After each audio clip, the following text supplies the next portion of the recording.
Hello humans of the internet.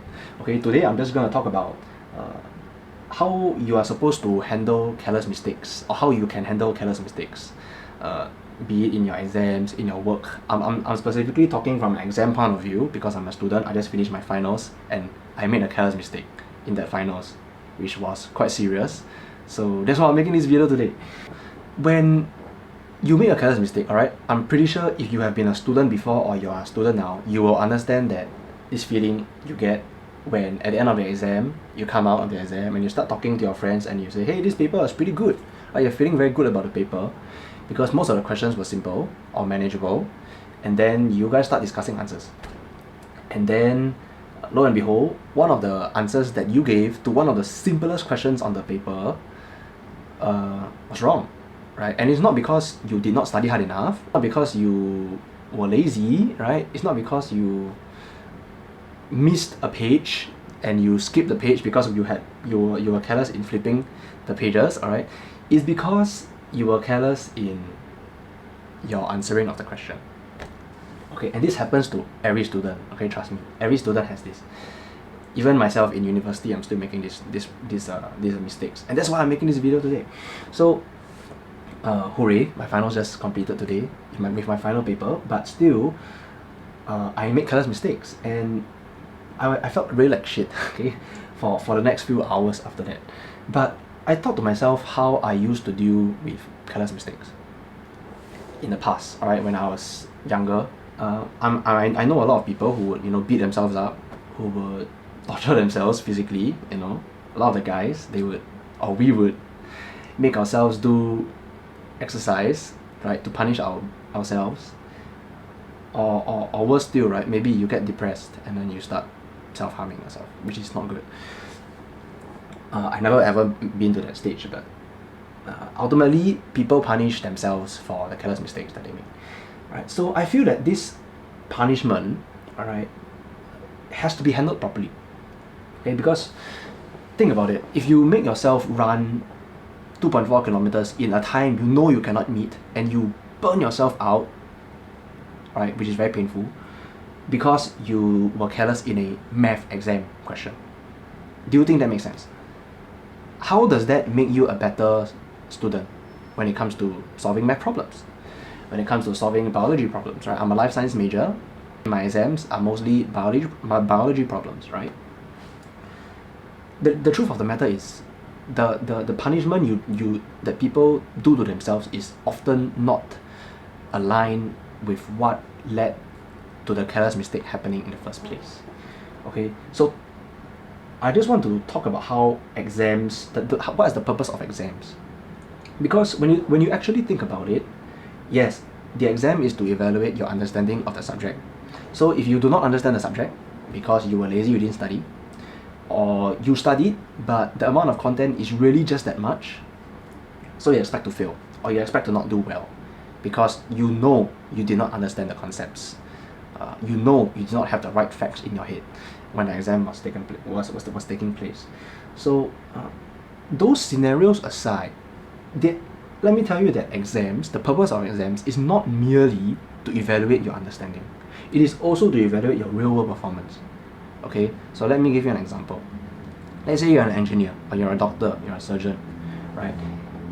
Your exam for junior doctors, I don't know what junior doctors have to go through, but when they have exams, let me tell you that if they had that concept in their head but they wrote down the wrong answer, that is equivalent to giving the wrong prescription to a patient because they were careless. And not because they didn't know, it's because they were careless.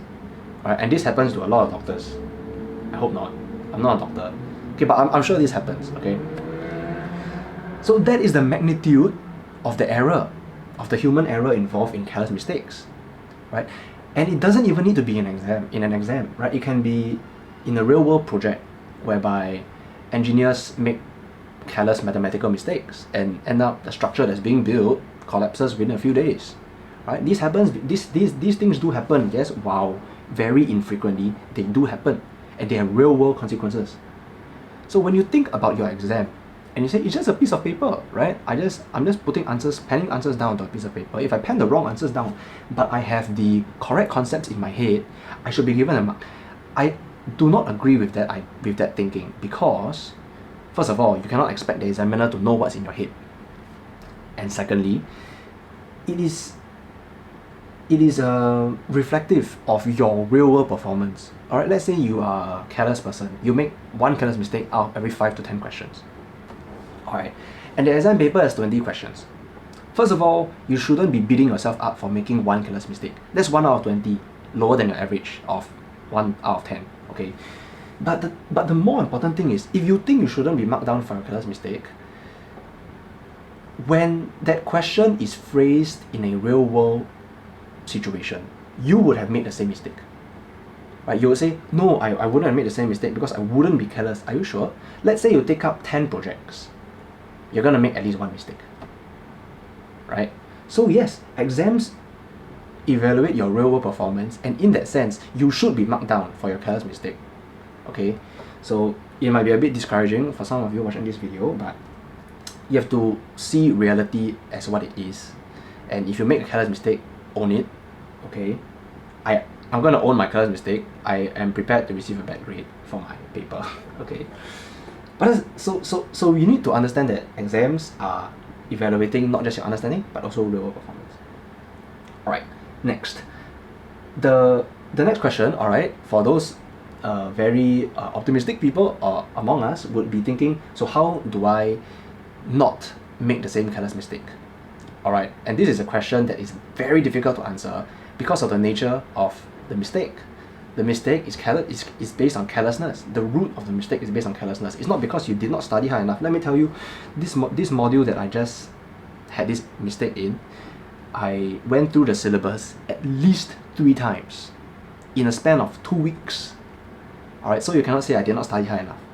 You cannot say I studied for this so long ago and I expect myself to memorize. 2 weeks is a very short period of time. Right? And you cannot say I did not go through the syllabus enough times, because if I've been through the syllabus at least 3 times, and it's just within the past 2 weeks, I've been through it more times than that. You know, careless mistakes don't occur because you did not work hard enough. So you must think, what is the root of your careless mistake? Alright, and let me tell you that there's no silver bullet answer to this question. I know specifically for the question that I got wrong. I got it wrong because of the way I study, of the way I understand things, and the way I understood that specific concept was highly susceptible to the careless mistake for me to make, and I actually did make the careless mistake. So it is what it is, right? You have to own it. I'll probably explain my careless mistake later at the end because that's not very important. So let's take a very common example, right? Math. We've all done math papers as students, and we have all made careless mistakes in math problems.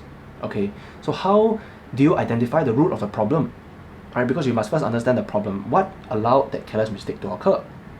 So perhaps you are a person who always finishes your math paper with 0 minutes to spare, 5 minutes to spare, and you have no time to check your paper. Right? So you cannot expect yourself to get it right every single time. The first try, there will be at least 1 out of perhaps 10 to 20 questions that you get wrong because of carelessness. And that's why you need to speed yourself up for mathematical exams, for math exams. Okay, that's one way to improve yourself. Right? So a lot of students will say, I am able to finish most of my papers, but I finish my papers with no time left. And I make a lot of careless mistakes. And you notice that a lot of the careless mistakes, most often than not, happen near the end of the paper when you start to rush. So how can you improve? Right? If you already have all the concepts in your head, you manage to answer all the questions in the paper. But the real problem lies in your speed. In this specific case, right? So then you have to work on your speed. Or maybe for me, I know the problem of what allowed me to make this mistake was the way I recall things. So that is pretty much all I have to say for how you should handle the regret that comes with careless mistakes. Don't dwell on it too much. Okay, don't dwell on it too much. But understand that careless mistakes will happen, and you have to allow yourself the you have to allow yourself the understanding that you are going to make these mistakes, and you have to ask yourself after that, instead of beating yourself up, what you can do to improve. Alright, so I'm going to get into the question that I got wrong. Okay, I don't exactly remember the phrasing, but basically it was about glycolysis and gluconeogenesis. Right, for those of you who study metabolism, it's quite a lot of things to memorize. Okay, and it was specific into dealing with how can you promote glycolysis. Right, so in many of the diagrams we have out there, glycolysis points downwards and gluconeogenesis points upwards. And one of the enzymes that are involved in glycolysis that differs from gluconeogenesis, because a lot of the enzymes are bidirectional, right? But there are some enzymes that are not bidirectional. So for you to go from fructose 1-phosphate to fructose 1,6-bisphosphate, to go down is in glycolysis, to go up is in gluconeogenesis, and to go down and up, they are different enzymes. They're not the same enzyme. In gluconeogenesis and glycolysis, a lot of the times they are the same enzyme, but in this specific case, it's not the same enzyme. So I memorized everything. I know that PFK was the enzyme to take fructose 1 to fructose 1,6-bisphosphate, right? And I also know that fructose bisphosphatase 1 is used to bring, during gluconeogenesis, fructose 1,6-bisphosphate up into fructose 1 phosphate, so that you go up into gluconeogenesis. And in this case with phosphofructokinase, you're bringing it down to glycolysis. So I remembered this pairing, and I remembered they are opposites of each other. But the way I recalled these processes, these enzymes, was not tied to the process itself. So basically, I remember the enzymes as opposites of each other, but I did not remember which enzyme was tied to which process. So you can see how I made a mistake, right? Basically, the answer to the question was a PFK, but I said the answer, it was FVPase 1, right? And in my mind, it made all the sense in the world, because it was just a slip of just this one detail, the careless mistake. This is the root of a careless mistake, alright? The method of recall that I used in my studying, which was what went wrong. So for those of you who are studying biology, right, I believe there are a lot of chances for this error to actually happen.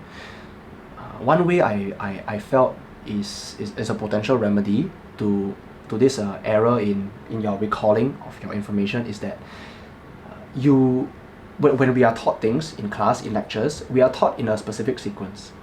But during an exam, you cannot expect questions to be so nice as to ask you, alright, let's say the slides move in a certain flow, right? The lecturer covers, in this entire topic, item A, item B, item C, item C, just item A, B, C, D, right, in that sequence.